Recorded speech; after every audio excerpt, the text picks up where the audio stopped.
ക്ഷോണീപതിസുതനാകിയ രാമനെ കാണായി വരും പ്രഭാദേവത നിർണയം. രാത്രിയാം രാക്ഷസി പോകുന്നതില്ലെന്നു ചീർത്ത വിഷാദമോടൗത്സുക്യം ഉൾക്കൊണ്ടു മാർത്താണ്ഡദേവനെ കാണാഞ്ഞു നോക്കിയും പാർത്തു പാർത്താനന്ദപൂർണാമൃതാബ്ധിയിൽ വീണു മുഴുകിയും പിന്നെയും പൊങ്ങിയും വാണിടിനാർ പുരവാസികളാദരാൽ. അന്നേരമാദിത്യനു മുദിച്ചിടിനാൻ മന്നവൻ പള്ളിക്കുറുപ്പുണർന്നിലെന്നും എന്തൊരു മൂലമതീനെന്തു മാനസേ ചിന്തിച്ചു ചിന്തിച്ചു മന്ദമന്ദം തഥാ. മന്ത്രിപ്രവരനാകുന്ന സുമന്ത്രരു മന്ദപുരമകം പുക്കാനതിദ്രുതം. രാജീവമിത്രഗോത്രോ ഭൂതഭൂപതേ രാജരാജേന്ദ്ര പ്രവര ജയ ജയ.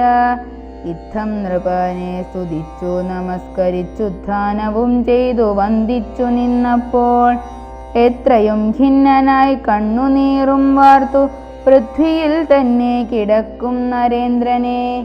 ചിത്താകുലതയ കണ്ടു സുമന്ത്രരും സത്വരം കൈകേയി തന്നോടു ചോദിച്ചാൻ. ദേവനാരീസമേ രാജപ്രിയതമേ ദേവി കൈകേയി ജയ ജയ സന്തതം.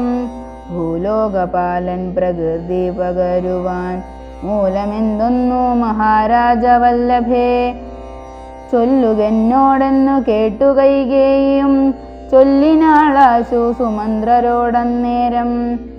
ധാത്രീപതീന്ദ്രനോ നിദ്രയുണ്ടായില്ല രാത്രിയിലെന്നതു കാരണമാകയാൽ സ്വസ്ഥനല്ലാതെ ചമഞ്ഞിതു തന്നെ ചിത്തത്തിന് സ്വതന്ത്രത്വം ഭവിക്കയാൽ. രാമരാമേതി രാമേതി ജപിക്കയും രാമനെ തന്നെ മനസ്സി ചിന്തിക്കയും ഉദ്യൽ പ്രജാകര സേവയും ചെയ്കയാൽ അത്യന്തമാകുലനായിതു മന്നവൻ. രാമനെ കാണാഞ്ഞു ദുഃഖം നൃപേന്ദ്രനു രാമനെ ചെന്നു വരുത്തുക വൈകാതെ എന്നതു കേട്ടു സുമന്ത്രരും ചൊല്ലിനാൻ ചെന്നു കുമാരനെ കൊണ്ടുവരാമല്ലോ. രാജവചനമനാകർണ്യ ഞാനിഹ രാജീവലോചനെ പോകുന്നതെങ്ങനെ എന്നതു കേട്ടു ഭൂപാലനും ചൊല്ലിനാൻ ചെന്നു നീ തന്നെ വരുത്തുക രാമനെ. സുന്ദരനായൊരു രാമകുമാരനാം നന്ദനൻ തന്മുഖം വൈകാതെ കാണണം എന്നതു കേട്ടു സുമന്ത്രരുളറിപ്പോയി ചെന്നു കൗസല്യസുതനോടു ചൊല്ലിനാൻ. താതൻ ഭവാനയുണ്ടല്ലോ വിളിക്കുന്നു സാദരം വൈകാതെഴുന്നള്ളുക വേണം. മന്ത്രി പ്രവരവാക്യം കേട്ടു രാഘവൻ മന്ദേതരമവൻ തന്നോടുകൂടവേ സൗമിത്രിയോടും കരേറി രഥോപരി പ്രേമവിവശനാം താതൻ മരുവിടും. മന്ദിരെ ചെന്നു പിതാവിൻ പദദ്വയം വന്ദിച്ചു വീണു നമസ്കരിച്ചിടിനാൻ.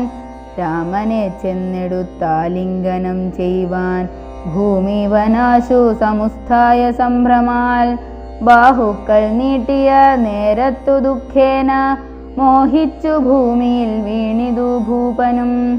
രാമരാമേതി പറഞ്ഞു മോഹിച്ചൊരു ഭൂമിപനെ കണ്ടു വേഗേന രാഘവൻ താതനെ ചെന്നെടുത്താശ്ലേഷവും ചെയ്തു സാദരം തൻ്റെ മടിയിൽ കിടത്തിനാൻ. നാരീജനങ്ങളതു കണ്ടനന്തരമാരൂഢ ശോകവിലാപം തുടങ്ങിനാർ. രോദനം കേട്ടു വസിഷ്ഠമുനീന്ദ്രനും ഹേദേന മന്ദിരം പുക്കിതു സത്വരം. ശ്രീരാമദേവനും ചോദിച്ചിതന്നേരം കാരണമെന്തോന്നു താത ദുഃഖത്തിനു. നേരെ പറവിനറിഞ്ഞവരെന്നതു നേരം പറഞ്ഞിതു കേകയപുത്രിയും. കാരണം താത ദുഃഖത്തിനു നീ തന്നെ പാരിൽ ദുഃഖം ദുഃഖമൂലമല്ലോ നൃണാം ചേതസി നീ നിരൂപിക്കിലേളുതിനി താതനോ ദുഃഖ നിവൃത്തി വരുത്തുവാൻ. ഭർത്തൃദുഃഖാപശാന്തിക്കു കിഞ്ചിൽ ത്വയാ കർത്തവ്യമായൊരു കർമ്മമെന്നായി വരും.